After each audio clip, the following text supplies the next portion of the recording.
A Riemann sum for a function f of x over an interval from a to b is the sum of areas of rectangles that approximate the area under a curve.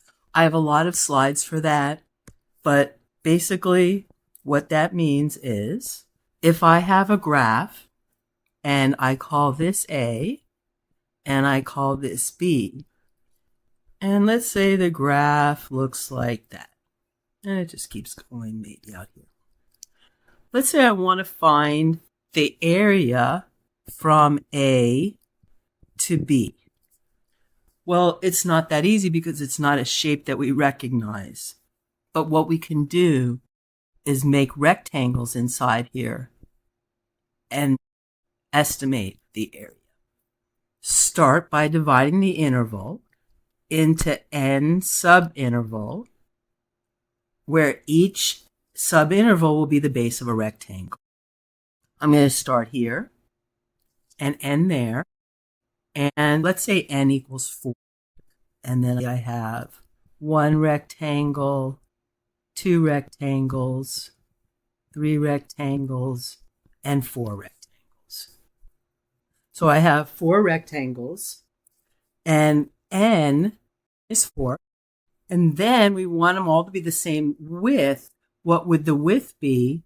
The width would be b minus a. Whatever b and a are, we just subtract them to get the total distance, and we would divide it by 4. And we call that delta x. Delta means change in x. The height of each rectangle comes from the function. If I call this my first point, this my second, this my third, and this my fourth, then the height at each of those points is the function. And this is what the Riemann sum is. What it basically means is that I add up all the areas of the rectangles. So the first rectangle, they're calling this x1, x2, x3, x4.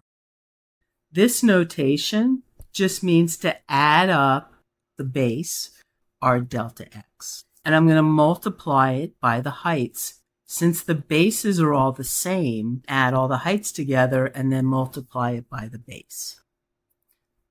When the exact shape does not follow a known shape, we can approximate the area using rectangles. So here's an example. Approximate from 0 to 2 the area under the curve of x squared. This is y equals x squared, using the rectangles pictured below. Well, it's going from 0 to 2, and there's really 4 intervals. There's 1 here, there's 1 here. I can call this x1, this x2, x3, and I can call this x4. Notice this first rectangle doesn't really exist. It doesn't exist here because this is called a left Riemann sum, because I'm starting on the left side of each interval. How do I know? Because if I want to make rectangle, the first point is at 0. The widths are all the same. Notice we call these all delta x, and that's the base. The first rectangle would be delta x times, well, the height here is 0. If I plug 0 into x squared, I get 0. Plus, this value, x1, is 0.5. This value at x2 is 1.0, x3 is 1.5, and x4 is 2. So the first one I have here, when I'm using a left Riemann sum, I have the height, which is 0 times delta x. Second rectangle from between those 2 points. Again, I have delta x times the height.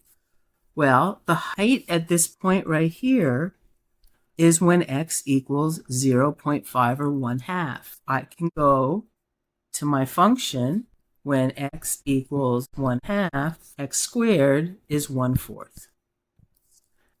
I know the height at that point is 1/4. Now I'm going to add. Again, we have delta x. At this point right here, what is my x? Well, that's at 1, and 1 squared, x squared, is going to be 1. So now I have delta x times 1. That takes care of this rectangle.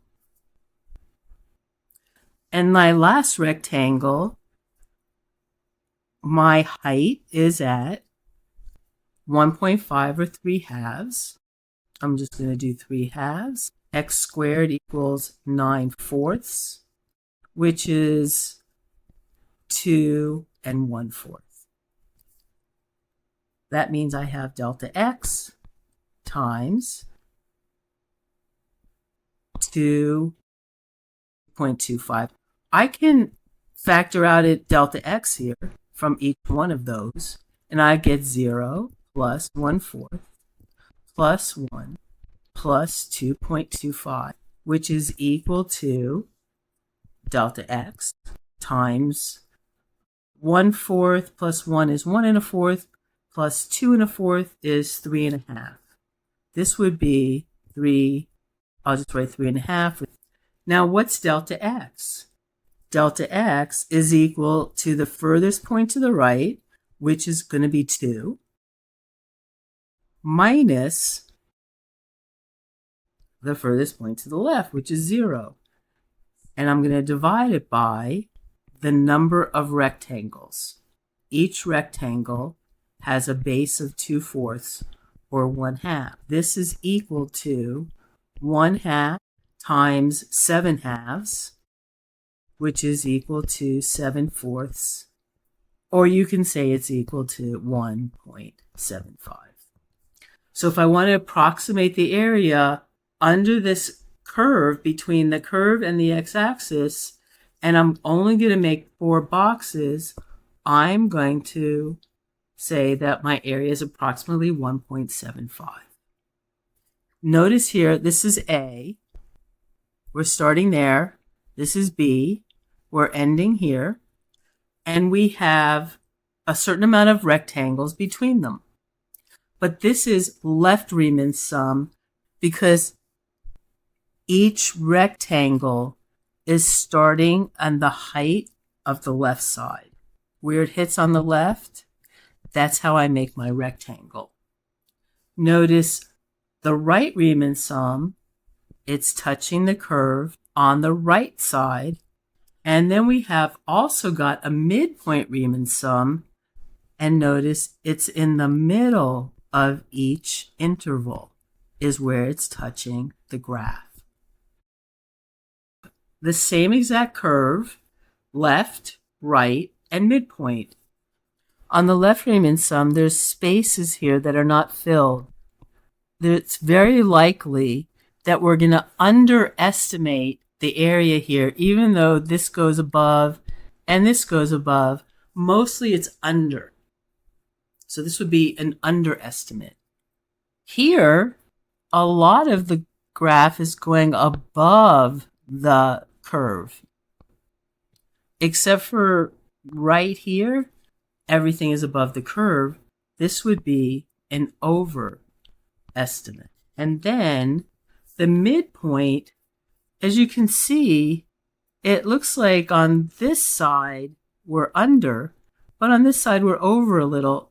Here we're over a little. Here we're under a little. We're compensating. This is the closest. And if I look here, the more rectangles I make, the closer I get to the actual area. So here the left side is giving me 5.96, which is less than the area probably. The right side is giving me a little more than that area, and the midpoint is giving me very close to the area. The area of this is probably 6, given all these numbers. Here we have another example. Let A be the region bounded by the graph f of x equals 1 over x, and the vertical line at x equals 1 and x equals 5. I have this graph, And this is a left-hand endpoints, and this is right-hand endpoints, and let's just go through it and see how it works. Let's start with what's my delta x? Well, my delta x is going to be the 5 minus 1 divided by 1, 2, 3, 4 rectangles, which means delta x equals 1. And it's going to be the same here. These are both the exact same graph. There's just one thing different. If I want to use the Riemann sum to estimate or approximate the area, I'm going to do the base, which is delta x, which is 1, times the height. And the height, when x is 1, y equals 1 plus. Again, my delta x is 1. When x equals 2, y is equal to 1/2. So I go to 1/2, and I make a line out to my next position. And my next rectangle, 1, times the height, and it's the height here. When x equals 3, it would be 1/3. And my last rectangle starts here. Again, my delta x is 1. And my height now, when this is 4, is 1/4. I'm just plugging numbers into this. So I would have 1 plus 1/2 plus 1/3 plus 1/4. Over here, notice we now are on our right-hand endpoint. Delta x is still 1, but if I want to add these rectangles together, I have 1, which is delta x. The height at 2 is 1/2. Plus, the height at 3 is 1/3. Plus, the height at 4 is 1/4. Plus, the height at 5 is 1/5. We can see that this is going to be an overestimate. It's going to be an overestimate because look at these rectangles. They have so much area above the curve. This will be an underestimate. Look at all the space between the curve and the rectangles. Notice that because this function is decreasing, which means it's starting high and going low, all the left endpoint rectangles stick out above the region we want. Using left-hand endpoints, we'll overestimate the area. That's what we said.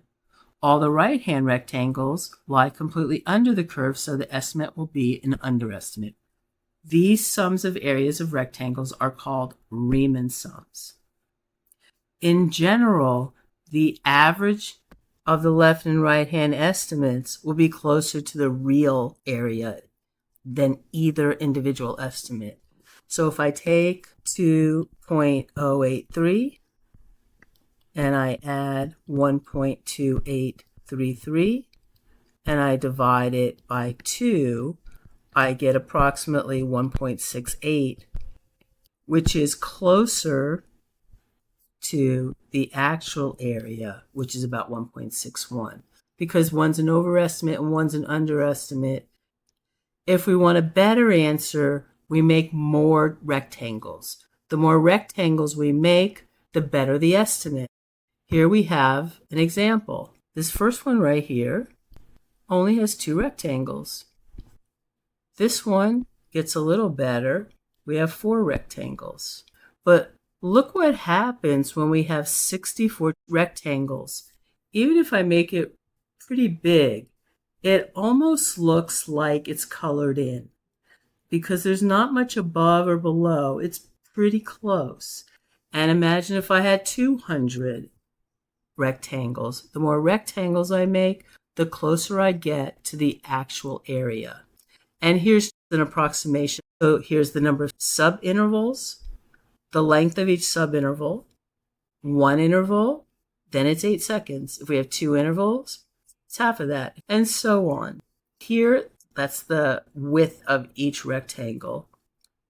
And this right here is the area. Notice as the number of sub-intervals get bigger and bigger, we get closer and closer to the actual area under the curve. And again, we're using Riemann sums here, because if I were to draw, so let's start with this graph, and we have t versus v, velocity and time.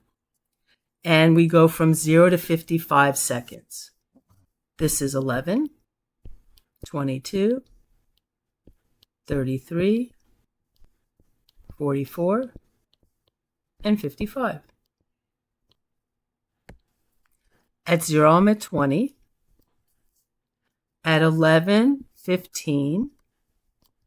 At 22, 18. At 33, 22. At 44, 16. And at 55, I'm at 20. I can connect the dots. And now if I were to make rectangles, speedometer readings for a vehicle in motion at 11-second intervals, that's my delta x, are given in the table. Use the velocity at the beginning of each time interval to estimate the distance traveled by the vehicle. The beginning. I need a rectangle here to 11. I need a rectangle here at 11 to 22. My rectangle at 22, because I'm starting at the beginning of each interval, that's where I'm hitting the graph, to 33. At 33, I'm going to start my rectangle up here to 44. And at 44, I'm going to start my rectangle here to 55. First thing I need is my change in t's. That's my base, that it's 11 minus 0, 22 minus 11, and so on. My delta t is 11. My t1 is here. My t2 is here. T3, T4, T5. We only have 5 rectangles. And if I want to find out the area, I need the area of each rectangle. The area is equal to, each one's going to be multiplied by 11, so we just need the heights. And we're starting at T1, so we can add 20 plus 15 plus 18 plus 22 plus 16. Because that's my last point. This is equal 11 times 91. This is equal to 1001. What is 1001? It's feet traveled. Thank you so much for watching.